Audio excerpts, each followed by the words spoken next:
கைத்தல நீரை கனி அப்பம் மூடவள் பொறி கப்பிய கதை முகன் நடிப்பேனி கற்றிடும் அடியவர் புத்தியில் உரைப்பவர் கற்பகம் என வினை கடித்தேகும் மத்தமும் மதியமும் வைத்திடும் அரன் மகன் மற்பொருள் திரள் புய மதயானை மத்தள வயிறனே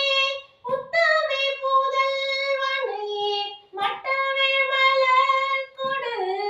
பணிவேனே முத்தமிழடை வினை முற்படுகிறீதனே முற்பட எழுதிய முதல் போனே முப்புறம் எரி செய்த அச்சிவனுரை ரதம் அச்சது பொடி செய்த அதிதீரா